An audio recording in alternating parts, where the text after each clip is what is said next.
Desert stories के तमाम दर्शकों को, नाजरीन को गौर नकवी का आदाब, नमस्कार। आज हमारे बीच हमारे मेहमान जो मौजूद हैं उनका मैं इंट्रोडक्शन तारुफ करा देता हूँ। सबसे पहले हमारे बीच मौजूद हैं सरवत अली डेजी साहिबा। ये सोशल वर्कर हैं और आप पार्टी की स्पोक्स पर्सन भी हैं और आप पार्टी से काफी साल से जुड़ी हुई हैं। सुधीर मुशरान साहब इकोनॉमिस्ट हैं। फारी साहब पॉलिटिकल एनालिस्ट हैं और हमारे सीनियर जर्नलिस्ट हैं प्रदीप कपूर साहब, जो कई न्यूज़ एजेंसी से जुड़े रहे हैं, जैसे pioneer, hard news magazine, Blitz news magazine और आजकल इंडियन प्रेस एजेंसी से जुड़े हुए हैं। इन्होंने लखनऊ कॉफ़ी हाउस पे भी बुक लिखी है और राम जन्मभूमि और बाबरी मस्जिद केस को शुरू से कवर किया था। अब मैं तमाम आप लोगों का, पूरे पैनलिस्ट का यहाँ पर खैर मकदम करता हूँ, स्वागत करता हूँ। और सबसे पहले मैं फाइक रजा साहब की तरफ जाता हूँ। आज उनके यहाँ वोटिंग हुई है। फाइक रजा साहब, आज जो वोटिंग हुई है वो क्या किसी रिलीजन या कास्ट पे हुई है या मुद्दों पे हुई है? गौहर भाई, मुद्दों पर वोटिंग हो ही नहीं रही है इस मरतबा। इसलिए कि जो मुद्दे हैं वो तो सब बहुत ज्वलंत मुद्दे जो है, इसमें खासतौर के ऊपर जो है वो कोविड का मामला था, या जो उसका मामला है नौकरी का है। राजनाथ सिंह जो है 2 बार पब्लिक उनको परेशान कर चुकी है, कल भी परेशान किया है उनको लोगों ने। सुधीर आप अनम्यूट कर दी, म्यूट कर दिए। सुधीर आप म्यूट कर दिए, किसी की आवाज आ रही है। जी साहब बताइए। जहाँ तक हमारे यहाँ लखनऊ और लखनऊ के इर्द गिर्द जो इस मरतबा 59 सीट्स थी, तो उसमें लखनऊ है, उन्नाव है, सीतापुर है, लखीमपुर खीरी है, हरदोई है, उसके आगे बढ़ के पीलीभीत भी है। तो पोलिंग यहाँ के ऊपर जो हुई है, तो उसमें जो ज्यादा नजर लोगों की थी वो लखीमपुर वाली सीट के ऊपर है। तो वहां पे तो पोलिंग बहुत कस के हुई है, बहुत ज्यादा पोलिंग हुई है। लेकिन शहरों में पोलिंग जो है इस मरतबा कम हो रही है। ये तो हमको प्रदीप भाई बताएंगे कि लेटेस्ट क्या रही। लेकिन ये कि लखनऊ में जो सीटों का आलम है, उसमें पिछली बार भी एक ही सीट जो थी वो निकाल पाई थी समाजवादी पार्टी। और इस मरतबा जो है वो भी शायद 1 या 2 सीटें लखनऊ से निकाल पाए। मगर एक जो बिल्कुल अभी ताजा खबर पता लगी है वो ये है कि जो अपने रीता बहुगुणा है, जो बीजेपी की एमपी भी हैं और कांग्रेस की कभी नेता भी रह चुकी हैं, बहुगुणा जी की बेटी हैं, वो अपने बेटे के लिए टिकट मांग रही थी लखनऊ कैंट से। और वो खुद भी लखनऊ कैंट से लड़ी थी, लेकिन उनको उसको टिकट नहीं दिया गया। तो आज वो जो थे वो अखिलेश से मिलने के लिए गए थे। तो उसको भी माना जा रहा है कि शायद वो आ जाए, इधर पार्टी में आ जाए। जहां तक इलेक्शन का ताल्लुक है, तो जो हर आदमी ये मान के चल, बीजेपी से मुराद मेरी जो होती है वो गवर्नमेंट है। बीजेपी पार्टी ये ना समझे कि हम एंटी बीजेपी हैं। जो पार्टी हुकूमत पे है उसका नुकसान हुआ है, लेकिन थर्ड फेज से उतना नुकसान नहीं हुआ है। थोड़ा सा उन्होंने कवर किया है। जाहिर है 49 सीट्स थी वो तो नहीं आ सकती है, लेकिन चूंकि शहरी हुआ है, जैसे अब कानपुर है, कानपुर में 5 शहरी सीटें थी और 5 देहात की सीटें थी। पिछली बार 10 सीटें जो थी वो बीजेपी जीती थी। झांसी से भी 5 सीटें जो थी जीती थी। ऐसा इस मरतबा नहीं है, तो वो सीटें भी कभी थोड़ा बहुत उनको नुकसान होगा। हमारी तरफ अगर आप आइएगा, तो हमारी तरफ जाहिर ये ना यादव बेल्ट है और ना ये आरएलडी की बेल्ट है, बल्कि ये थोड़ी सी जो जहां जहां इलेक्शन हुए हैं उनको आप ये कह सकते हैं कि थोड़ा सा बीजेपी का प्लेइंग ग्राउंड है, उनको लेवल ग्राउंड मिलता है। किसी जमाने में अमेठी कांग्रेस का हुआ करता था, अब नहीं रहा है। अमेठी रायबरेली, वहां से जो है उनके दोनों एमएलए जो है बीजेपी में चले गए हैं। और खीरी का तो आप लोगों को पता ही है कि वहां के ऊपर जो है वही जो एक्सीडेंट हुआ था उसकी वजह से जो है लोग गुस्से में हैं। पीलीभीत जो है उसके एमपी जो है अपने वरुण जी, वो तो हर वक्त जो है सेंट्रल गवर्नमेंट और स्टेट गवर्नमेंट को गाली देते रहते हैं। और वो इलाका जरा सा जो है सरदारों का भी है। तो यहाँ के ऊपर जो है वो सबसे ज्यादा मजेदार इलेक्शन जो है और उसके रिजल्ट जो है वो इस इलाके से आएंगे जो 4th फेज में हो रहा है। बिकॉज 3 फेज का हो चुका है और 4th फेज के बाद 5th 6th 7th 3 फेज बाकी है। और ये अब सब जो फेज हैं ये वो वाले फेज हैं कि जहाँ के ऊपर जो है बीजेपी थोड़ी सी स्ट्रांग रही है। और इतना अखिलेश का और आरएलडी का नहीं है जितना मेरे ख्याल से शायद कुछ कांग्रेस फाइट दे पाए। तो अगर इन इलाकों में जो है वो थोड़ी सी फाइट इनको मिल जाती है, तो BJP of course no one is writing BJP off, लेकिन ये कि जो भी उनके खिलाफ जो भी पॉइंट्स रहे हैं जिसमें इनकम्बेंसी भी शामिल है और वो वही खुला जानवर यानी सांड वाला मसला भी है, और जो कुछ उन्होंने गड़बड़ सड़बड़ अपने अपने ख्याल में उन्होंने अच्छा किया है, लेकिन ये जो लोगों को नुकसान हुआ है उससे ये लगता है कि 1200-300 सीटें तो बीजेपी की नहीं आ रही हैं।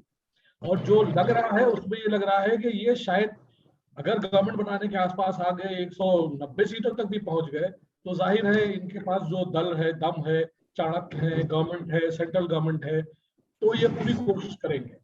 मगर ये थर्ड फेज का जो है वो अगर सुधीर भाई और मेरे ख्याल से प्रदीप भाई साहब बताएंगे कैसा गया है, तो इलेक्शन बिल्कुल जो है वो पलट सकता है, ऐसा मेरा ख्याल है। अरे बहुत बहुत शुक्रिया फाइक रजा साहब। अब हमारे बीच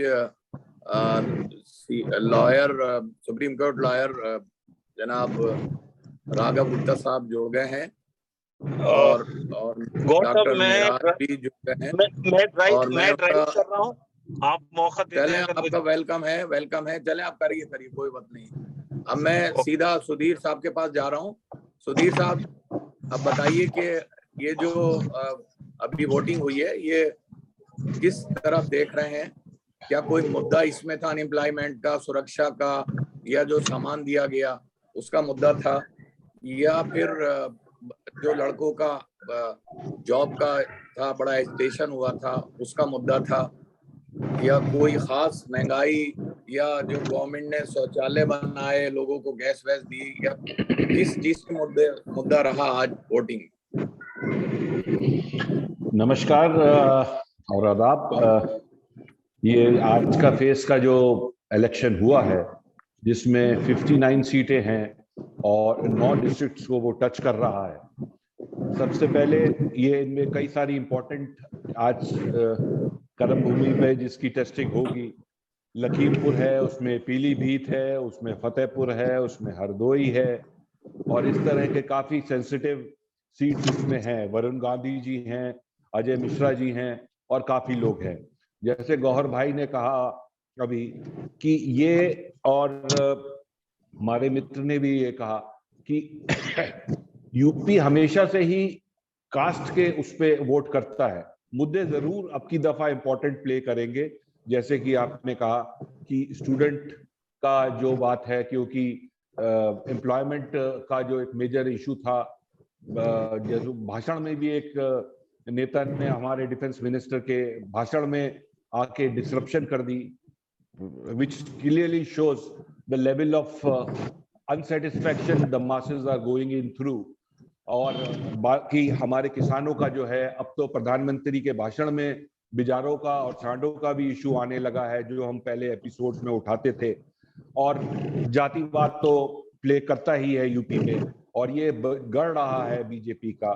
टू सम इट अप, 59 में से 51 सीटें जो पिछली दफा बीजेपी ले गई थी, तो इस दफा के इलेक्शन में भी मैं ये नहीं कह रहा कि मैं एंटी बीजेपी बात कर रहा हूं या प्रो कांग्रेस या प्रो एसपी या प्रो बीएसपी बात कर रहा हूं, मगर यहाँ पे केवल जो लूजर है वो बीजेपी ही नजर आ रही है, जो अपनी 51 सीट्स में से लूज करेगी। सुधीर साहब, हाँ, लखीमपुर में आप किस तरीके की वोटिंग का देख रहे हैं? लखीमपुर में इस समय वोटिंग हुई थी, शुरू में 37-39% थी, मगर बाद में वोटिंग ने पकड़ा, और वहां पे जो दम भर रहे हैं मिस्टर अजय मिश्रा, मगर जिस तरह से किसानों और लोगों की, और वो तो ठेठ पंजाबियों का गढ़ है, वो जो ठेठ पंजाबियों का गढ़, किसानों का गढ़ है, तो वहां पे एक बहुत ही डिप्लोमेटिक आंसर नहीं दे रहा, मगर वहां पे एक बहुत ही टफ फाइट आएगी, क्योंकि बाहुबली जितना की छाप मिश्रा जी की पिछले सालों में वहां पे है, और जिसके बेस पे वो कैबिनेट में भी बने हुए हैं, उस छाप का सीधा चैलेंज आएगा जो किसानों का डायरेक्ट कन्फ्लिक्ट हुआ था। तो इस समय मैं पब्लिक की इलेक्शन की रिस्पेक्ट करते हुए ये कहूंगा कि वहां पे बहुत जबरदस्त फाइट है, मगर एंगल हल्का सा इस समय अजय मिश्रा की तरफ से, I can say it is 60-40 in favor of Mr. Ajay Mishra, जो कि कभी 1910 हुआ था। सुधीर साहब, फिर आऊंगा आपके पास में। अब ये एडवोकेट राघव गुप्ता साहब के पास जाऊंगा मैं। राघव गुप्ता साहब, अनम्यूट करिए। और ये डॉक्टर मेराज आप म्यूट कर लीजिए अपना, आपको आवाज आ रही है इसमें। राघव गुप्ता साहब आप बताइए कि जो आज आपका वेलकम है, आपने टाइम दिया हमें, अब ये बताइए कि सॉरी इतने आपके सेशंस मिस कर दिए मैंने, बट आई एम ग्लैड थोड़ा सा शेड्यूल अलाउ कर रहा था। जी, मैं यूपी के आज 4th फेज वोटिंग की बात करूंगा। तो इसमें अभी तक हमने जो देखा, जो ये हमारा टर्नआउट रेशो रहा है विच इज 49%, अभी तक जो मैं भी पढ़ रहा था, तो 49% रहा है, जो मेरे हिसाब से काफी कम रहा है। दूसरा चीज मेन बात करेंगे दो क्या कहते हैं कॉन्स्टिट्युएंसी की, एक है आपका लखीमपुर खीरी की और दूसरा उन्नाव की।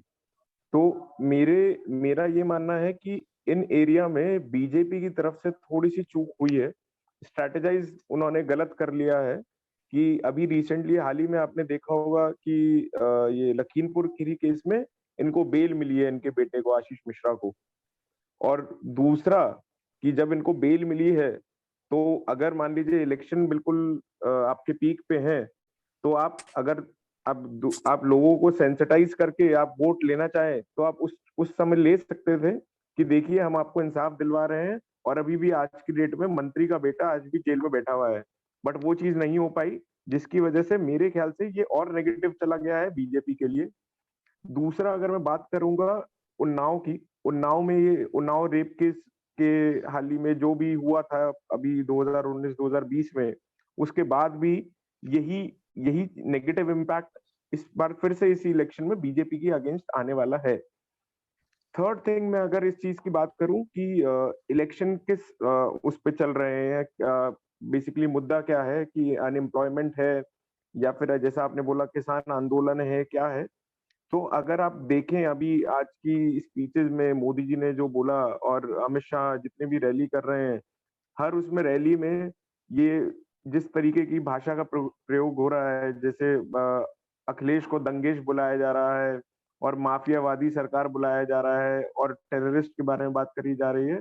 तो मेरे ख्याल से अभी भी बीजेपी का फोकस क्राइम को लेके है, कि हमने देखिए क्राइम कम करा है 2017 के आने के बाद से, और 2014 के आने बाद से हमारा क्राइम रेट यूपी में कम हुआ है।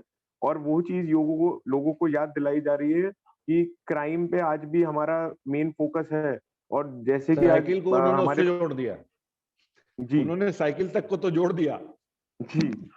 और दूसरा फिर हमारा ये आज प्राइम मिनिस्टर ने जो बोला है कि मुस्लिम लोगों के लिए, कि मुस्लिम महिलाओं के लिए, कि ट्रिपल तलाक पे आपको क्या कहते हैं, आपके खिलाफ ये चीजें हुई, और उसके बाद से आज भी देखिए बाकी पार्टीज आपके फेवर में नहीं आ रही है ट्रिपल तलाक के बाद भी। तो वो चीज सेंटिमेंट गेन करने वाली चीज है मेरे ख्याल से, वो बिकॉज जो आजकल चल रहा है पूरे ऑल ओवर इंडिया, और जो अभी रिसेंटली आपने अगर एक कार्टून स्केच देखा होगा जो बीजेपी गुजरात के सोशल मीडिया हैंडल से शेयर हुआ था, जिसमें मुस्लिमों के अगेंस्ट उन्होंने एक इमेज कार्टून पोस्ट करा था। तो I think which is also in the negative in favour of the government, और इन फेवर ऑफ द अभी ruling party which is BJP. बात करें कि किसके पक्ष में ये अभी इलेक्शन जाने वाले हैं 4th फेज के, तो मेरा ये मानना है कि अभी इस टाइम पे इन वाले एरियाज में कांग्रेस का होल्ड ज्यादा रहा है, बिकॉज कांग्रेस ने जो उन्नाव हाथरस के टाइम पे राहुल गांधी और प्रियंका गांधी के साथ पुलिस वालों ने बदतमीजी करी थी, और या फिर जितना भी कांग्रेस की तरफ से कांग्रेस जितना फोर फ्रंट में थी, उसका एक इम्पैक्ट कांग्रेस को मिलेगा, ये चीज पॉजिटिव इम्पैक्ट मिलेगा। दूसरा, उन्होंने जो बस चलाई थी अपनी, पूरे राजस्थान से बस बुलाई थी माइग्रेंट वर्कर्स के लिए, तो उस चीज का भी एक इम्पैक्ट, एक प्लस पॉइंट कांग्रेस के लिए जाएगा, ये मेरा मानना है। Thank you. ओके सर, मैं सॉरी गौर साहब, मैं इनसे एक क्वेश्चन पूछना चाहूंगा, सॉरी इंटरवीनिंग इन बिटवीन। तो सर आपको लगता है कि कांग्रेस एक इम्पैक्टफुल फोर्स होगी फेज 4, फेज 5, फेज 6 में? हालांकि उसका गढ़ था, तो do you think Congress can make that impact? Fourth phase yes, I certainly think of कि 4th फेज में कांग्रेस को एक प्लस पॉइंट मिलेगा। जैसे हमने देखा था 2nd फेज में कांग्रेस कहीं से कहीं तक नहीं थी, बिकॉज जो भी एरिया थे, जो भी कॉन्स्टिट्यूएंसी थी, वो सारी समाजवादी वाली कॉन्स्टिट्यूएंसी थी, आजम खान और इन सब वाली। बट जो हमारा ये सीट्स की बात करते हैं कि यूपी में सीट्स कितनी आएंगी बीजेपी की, कितनी नहीं आएंगी, तो सेकंड और फोर्थ फेज को हिसाब से मैं अगर देखना चाहूँ और थर्ड फेज को भी मिला देता हूँ, तो मेरे को ये लगता है कि एक गठबंधन सरकार का बहुत ज्यादा चांसेस। चले, बहुत बहुत शुक्रिया। मैं अब डैदी साहिबा के पास जाऊंगा। अनम्यूट करिए डैदी साहिबा जी और बताइए जो ये अभी जो इलेक्शन आज वोटिंग हुई है वो उस पर क्या आपकी राय है और किस तरफ वोटिंग हुई है और किस मुद्दों पे हुई है, क्या देख रही हैं आप? जैसे अभी उन्होंने कहा कि आशीष मिश्रा को जो छोड़ दिया गया उसका असर होगा, लेकिन जहां पे आशीष मिश्रा को छोड़ दिया गया तो वहां पर अहमदाबाद बम ब्लास्ट में उन्होंने जो सजा दी है तो उसका भी तो असर होगा। तो इसको भी लोग सोचेंगे कि अब जो है, अब जो ये सरकार है वो बहुत न्याय दे रही है। और जहां तक 3 तलाक का मामला है, मुस्लिम औरतों को रिझाने का, तो वहां पर फिर ये निगेटिव होगा कि हिजाब का मामला भी अभी काफी गरमाया हुआ है। तो और मुद्दे की बात है तो मुद्दे तो बहुत हैं, मुद्दे की कमी नहीं है, चाहे वो एजुकेशन का मुद्दा हो, चाहे वो औरतों के एजुकेशन का मुद्दा हो, उनकी सेफ्टी का मुद्दा हो, रोजगार हो, जो वहाँ पे जो स्टूडेंट प्रोटेस्ट कर रहे थे जॉब के लिए, एग्जाम के लिए, तो ये चले, शायद वो उनका वो कुछ उनका शायद लिंक टूट गया है। चले, मैं डॉक्टर मेराज के पास जाऊंगा। डॉक्टर मेराज साहब, आप गाड़ी एक जगह पार्क करिए, आप ग्राउंड रिपोर्ट हमें दीजिए, क्या आज का क्या रहा आज? हाँ, मैं सब गुड इवनिंग और नमस्कार, और अपने जितने भी हमारे दर्शक हैं उनको बहुत बहुत नमस्कार। देखिए, आज की जो रिपोर्ट है, सबसे पहले तो मैं माफी चाहता हूँ, मैं गाड़ी चला रहा हूँ तो मैं आपको ज्यादा टाइम नहीं दे पाऊंगा। जो मेरा एनालिसिस है, आज बीजेपी का दिन है। सो चाहे मुद्दे कुछ भी रहे हो, चाहे मिश्रा जी की बात हो, मगर आज की जो ये T20 मैच या 59 सीट्स में बीजेपी इज डूइंग गुड, क्योंकि कहीं ना कहीं उन्होंने पोलराइज करा इलेक्शन। जो लोग उनके अगेंस्ट भी थे वो भी लास्ट मोमेंट पे जब वो अपना वोट कास्ट करने गए तो शायद उन्होंने कॉल पे करा। तो बड़ा इंटरेस्टिंग फेज है। BJP today is on a good position as far as today's voting is concerned. Okay, thank you. अब मैं अपने सीनियर एनालिस्ट प्रदीप कपूर साहब के पास जाऊंगा। प्रदीप कपूर साहब, बताइए आपके जो आज आप सबसे सही इस पे रोशनी डालेंगे। नहीं, क्या देख, क्या सही क्या गलत ये तो एक 10 मार्च को पता चलेगा, लेकिन ये है कि 59 सीट्स एक वेव चली थी बीजेपी के पक्ष में 2017 में। तो इस सेगमेंट में उनको जो है फोर्थ फेज में 59 में से 51 सीट्स मिली थी, तो बहुत ज्यादा सीट मिली थी। तो जाहिर बात है इतनी सीट तो नहीं मिलती दिख रही है, कमी होंगी। अब उसका फायदा जो है कुछ कांग्रेस उठा सकती है, कुछ समाजवादी पार्टी उठा सकती है, कुछ बहुजन समाज पार्टी भी उठा सकती है, क्योंकि यहाँ पर दलित वोट की संख्या भी कहीं पे 30% है, कहीं 27% है, तो उनकी प्रेजेंस भी काफी है। इस दलित वोट में क्या कहते हैं, कुछ पासी है और कुछ जाटव है। तो पासी समाज जो है पिछली बार बीजेपी के साथ गया था, उसका बीजेपी को फायदा भी मिला था। तो अब वो दलित वोट किस तरीके से बिहेव करता है इस चुनाव में, आज के फेज में, दैट इज वेरी इंपॉर्टेंट। एक चीज हम लोगों को बिटवीन द लाइंस पढ़नी चाहिए कि जो बीजेपी के जो सबसे अहम जो इम्पोर्टेंट आदमी है वो है अमित शाह साहब, कि जिनकी पूरी स्ट्रेटजी जो है वो इलेक्शन में काम करती है या वो स्ट्रेटजी बनाते हैं। तो उन्होंने कुछ ऐसा भी किया है कि पोस्ट पोल सिनेरियो के लिए भी कुछ ऑप्शंस ओपन रखे हैं कि अगर बीजेपी जो है वो सिंगल लार्जेस्ट पार्टी इमर्ज करती है और अगर उसको सीटों की जरूरत पड़ती है, तो आपको याद होगा कि जब अमित शाह जी ने अपने घर पे जो जाट समुदाय के लोगों को बुलाया था, तो वहां उन्होंने जयंत चौधरी की बहुत तारीफ की थी और ये बात हुई थी कि वो एक गलत घर में चले गए हैं लेकिन आदमी ठीक है। तो एक ऑप्शन वो रखा हुआ। और सबसे इंपॉर्टेंट ऑप्शन जो है वो कल जब अमित शाह जी ने कहा अपने भाषण में कि मायावती जी को जो है दलित वोट भी मिल रहा है और मुस्लिम वोट भी मिल रहा है, और उनकी इतनी तारीफ करके एक कंफ्यूजन भी क्रिएट किया है मुस्लिम्स के बीच में कि भाई कुछ सपा में और बहुजन समाज पार्टी के बीच में। हालांकि सतीश मिश्रा ने उसको बाद में क्लैरिफाई भी किया कि उन्होंने कहा कि नहीं, ऐसा कुछ नहीं है, ऐसा नहीं समझना चाहिए कि कोई बीजेपी से कुछ राब्ता बनेगा। तो लेकिन अब चूंकि उनका अपना एक स्ट्रेटजी है अमित शाह जी की, तो उन्होंने ये बिटवीन द लाइंस ये मैसेज देने की कोशिश की है, तारीफ करके इनकी, ताकि कंफ्यूजन भी क्रिएट हो। क्योंकि जब उनकी तरफ से ये आ रहा है कि साहब बहुजन समाज पार्टी को दलित भी मिल रहे हैं, मुसलमान भी मिल रहे हैं, तो एक कंफ्यूजन क्रिएट करने की पूरी कोशिश भी है। पोस्ट पोल सिनेरियो में बीएसपी को अपने साथ लेने की बात भी है, तो ये बड़ा इंपॉर्टेंट है। बाकी देखिए हर जिले में अपना एक अलग कहानी है। पीलीभीत की चले तो वहां पे वरुण गांधी सरकार के खिलाफ मोर्चा खोले हुए हैं, वहां भी इंटरेस्टिंग होगा देखने के लिए। अगर हरदोई चले तो वहां के जो सबसे जिम्मेदार आदमी है नरेश अग्रवाल साहब, और नरेश अग्रवाल बहुत इंपॉर्टेंट रोल अदा करते हैं, इस वक्त बीजेपी में है, तो उनका एक वर्चस्व भी है, तो उनका असर काफी काम करता है। लेकिन रही बात, ये मुद्दा जो है वो बीजेपी का तो गढ़ है ही है, लेकिन कांग्रेस का जो गढ़ पुराना रहा है, तो प्रियंका गांधी ने बहुत मेहनत की है इस क्षेत्र में। परसों उनकी हरदोई में जो उनकी रैली हुई है, उसमें जो भीड़ आई है वो मतलब बहुत ही इंप्रेसिव है। दूसरा ये कि रायबरेली टूर करने के बाद वो रायबरेली में भी जो खो गया है उसको रीगेन करने की कोशिश कर रही हैं। आदित्य सिंह जो उनके टिकट से खड़ी हुई थी, वो बीजेपी के वोट से खड़े हुए हैं, और आदित्य सिंह के साथ जो मुस्लिम सपोर्ट थी और जो ट्रेडिशनल कांग्रेस का वोटर था, जाहिर बात है कि वो उनसे अब ठिठक गया है, तो वो भी क्या कहते हैं परेशानी में है।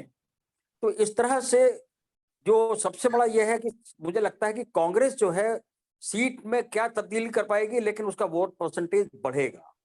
रही बात इश्यूज की, तो देखिए प्रधानमंत्री जी ने भी स्ट्रे कैटल का जो इशू है वो इतना बड़ा इशू है कि उन्होंने जो प्रॉमिस किया है कि जब दोबारा सरकार बीजेपी की बनेगी तो उसको सॉर्ट आउट किया जाएगा। तो इश्यूज अब देखिए राजनाथ जी की मीटिंगें हो रही हैं, उसमें अगर स्टूडेंट्स जो है प्रोटेस्ट कर रहे हैं तो अनएम्प्लॉयमेंट है और स्ट्रे कैटल है और तमाम तरह के जो आम आदमी की रोजमर्रा की जिंदगी के जुड़े हुए इश्यूज हैं वो भी हैं। उसमें जो है वो टेरर भी लाया गया है, तो इश्यूज तो बहुत है। लेकिन इसके अलावा जात हमेशा से रोल अदा करती रही है, और टिकट बंटने से लेके जब कास्ट का सिलसिला शुरू हो जाता है कि किस जात का किस कहां पर जोर ज्यादा है, उस हिसाब से टिकट बांटे जाते हैं। तो वो रोल के अलावा ये तमाम इश्यूज जो है वो मेरे ख्याल से डिसाइडिंग फैक्टर रहेंगे। और जाहिर बात है कि बीजेपी की सीटें कम हो रही हैं, लेकिन उसका फायदा उठाने के लिए इसमें बीएसपी भी है और इधर कांग्रेस भी बहुत मेहनत कर रही है। चलें, बहुत बहुत शुक्रिया। अभी डेजी साहिबा आप चली गई थी, जरा अनम्यूट करिए इसको। आप बीच में नहीं, बीच में कुछ ऐसा पता नहीं अचानक से शट डाउन हो गया। चलें, ये बताइए कि आप तो है ही नहीं, आपका मतलब आप पार्टी तो कहीं दिखाई नहीं दे रही, उसको तो जिक्र ही नहीं है। नहीं, आम आदमी पार्टी बहुत अच्छा कर रही है और पंजाब में बहुत अच्छा करेगी। और लेकिन देखिए आम आदमी, मैं यूपी की बात, हाँ, जहां तक यूपी की बात है तो आम आदमी पार्टी ने जो घोषणा पत्र है उसमें तो उसने कहा कि किसानों का पुराना बिल माफ होगा, फ्री एजुकेशन, फ्री बिजली मिलेगी, पानी फ्री होगा, बस यात्रा औरतों के लिए फ्री रहेंगी। और आम आदमी पार्टी बोलता नहीं है, वो करता भी है। दिल्ली में देख चुके हैं, यानी जो केजरीवाल का जो सरकार है उसी को हम हर जगह चाह रहे हैं कि वैसे ही सरकार हर जगह बने। अब लोगों को डिसाइड करना है कि उन्हें एक पढ़ा लिखा मुख्यमंत्री चाहिए जो स्कूल तो क्या गया। अखिलेश पढ़े लिखा नहीं है या मायावती नहीं, मैं किसी पार्टी को या किसी को टारगेट नहीं कर रही हूँ, लेकिन मैं कह रही हूँ कि जो आप देख चुके हैं, अगर आपको वैसा सब कुछ चाहिए तो आप आम आदमी पार्टी को वोट करें। दूसरी बात, जहां तक यूपी का सवाल है, यूपी बहुत बड़ा स्टेट है और वहां पर जो मुद्दे भी बहुत हैं, जैसे कि आप देखिए बार बार योगी जी कह रहे हैं कि मैंने औरतों को सुरक्षा दी, लेकिन जो डेटा है महिला आयोग का, वो कहते हैं कि पूरे इंडिया से 50% इस साल भी जो शिकायतें औरतों की आई हैं वो यूपी से आई हैं। तो अब जनता जो है उस अपने मसले पर वोट देती है। छात्र जो है नाराज हैं क्योंकि अगर वो प्रोटेस्ट करते हैं तो उनके ऊपर लाठीचार्ज होता है ना। लेकिन जब वोटिंग आता है तो क्या वो धर्म के नाम पे वोट देते हैं या वो जाति का इक्वेशन बनता है। और अगर मुद्दे का इक्वेशन बनता है, अगर जैसे निवेश का भी बहुत बड़ा था कि यहाँ पे निवेश आएगा, योगी जी ने कहा था, तो निवेश तो नहीं आया। और जो आवारा जानवर का भी बहुत बड़ा मुद्दा है, लोग उससे भी काफी परेशान नजर आ रहे हैं। तो अगर अपनी परेशानी को भगाना चाहते हैं तो आपके पास बहुत अच्छा विकल्प है आप, और नहीं तो अगर अभी तो मुझे लगता है अभी आपको और आप रहना पड़ेगा। यूपी में आप है नहीं, लेकिन मुझे लगता है इस बार शायद ओपनिंग होने की उम्मीद है। लेकिन जो वोटिंग है आज चौथे चरण की वोटिंग है, तो उसमें ये लगता है कि 59 जो सीटों पर अभी वोटिंग हो रही है और 40% से ज्यादा अभी तक वोटिंग हुई है, तो उसमें सीटें थोड़ी बहुत बीजेपी की जाएंगी क्योंकि उनका गढ़ है, लेकिन हाँ वो बहुत ज्यादा ही लेंगे ऐसा तो उम्मीद नहीं लगता है। चलिए, बहुत बहुत शुक्रिया डॉक्टर साहब। डॉक्टर मेराज साहब, क्या कुछ कहने वाले थे आप? चले, अब मैं डॉक्टर मेराज साहब जल्दी से आप 1 मिनट में बताइए, अनम्यूट करिए। Yes, I am audible? मेरी आवाज आ रही है आपको?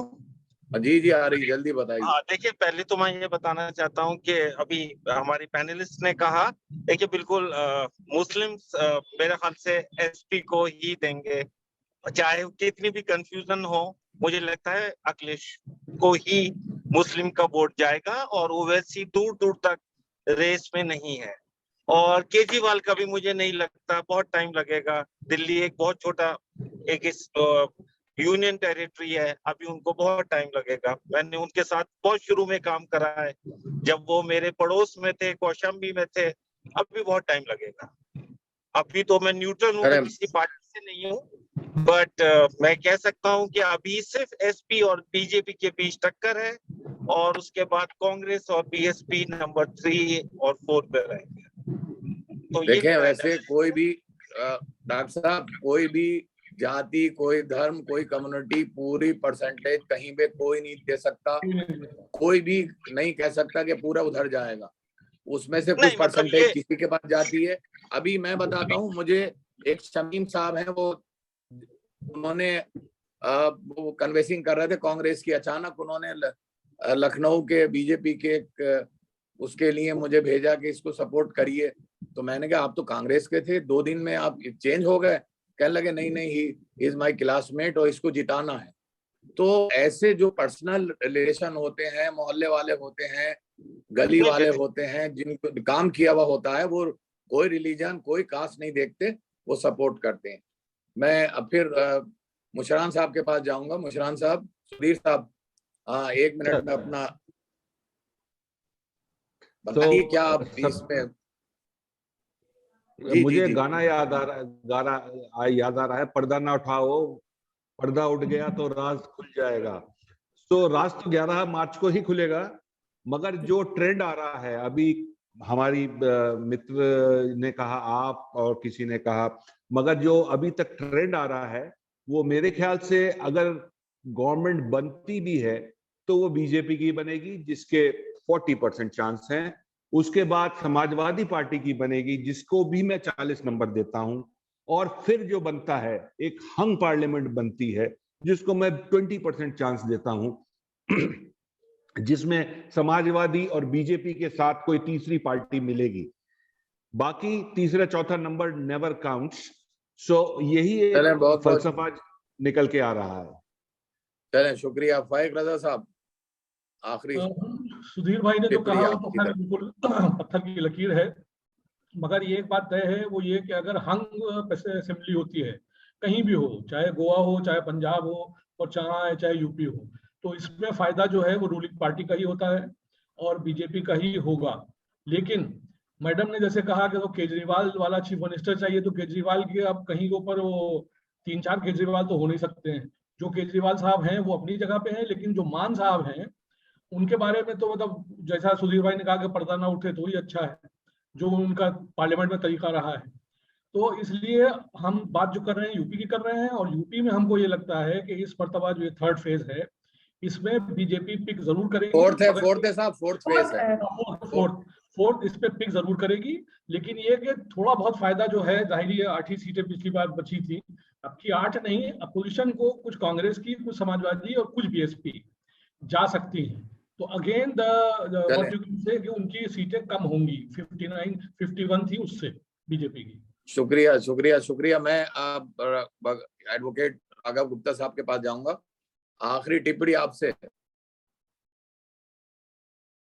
अनम्यूट कीजिए राघव गुप्ता साहब। जी जी जी जी सर, वो बस मैं मैम को आखिरी। रिस्पॉन्ड करना चाहूंगा कि मैम ने जो बोला है कि आपके चांसेस हैं, मैं उसमें थोड़ा सा प्लस बोलना चाहूंगा कि बिकॉज संजय सिंह जी हैं आपके एमपी यूपी से, तो मेरे ख्याल से कुछ इम्पैक्ट आप अपनी तरफ से वोट काटने का काम कर सकती है, बट वोट जीतने का तो नहीं कर सकती फॉर श्योर। नहीं, अभी यूपी में आम आदमी पार्टी नहीं है। मैं चूंकि उसकी प्रवक्ता हूँ तो मैंने बस बताया कि उनका ये है, लेकिन क्योंकि जी ये टक्कर सीधी बहुत बहुत एसपी और शुक्रिया। बीजेपी है। आखिरी टिप्पणी के लिए बहुत बहुत शुक्रिया। मैं अपने सीनियर प्रदीप कपूर साहब के पास जाऊंगा। आखिरी टिप्पणी क्या आप देख रहे हैं इसमें? देखिए, मेरा मानना यह है कि जो मतदाता है वो निर्णायक मत देगा, है ना, जिसको भी दे। और लेकिन जो अमित शाह साहब की जो टिप्पणी बहुजन समाज पार्टी के लिए, तो मुझे लग रहा है कि वो अगर सिंगल लार्जेस्ट आते हैं तो पोस्ट पोल सिनेरियो में अपने अलायंस पार्टनर ढूंढना शुरू कर दिया है उन्होंने। वो इंडिकेशन जो बीएसपी को लेकर उन्होंने दिया है वो जाहिर करता है कि वो पोस्ट पोल सिनेरियो में अपने पार्टनर्स क्लियर कर रहे हैं। बहुत बहुत शुक्रिया आप तमाम लोगों का। बहुत बहुत आप लोगों ने अपने कीमती वक्त में से हमें टाइम दिया, खासकर प्रदीप कपूर साहब और सुधीर मुशरान साहब और लॉयर प्रदीप कपूर राघव साहब गुप्ता साहब। लखनऊ के बारे में कुछ पूछ सकता हूँ? प्रदीप भाई साहब, लखनऊ की क्या पोजीशन है? जो 8 वहां सीटें हैं उसकी।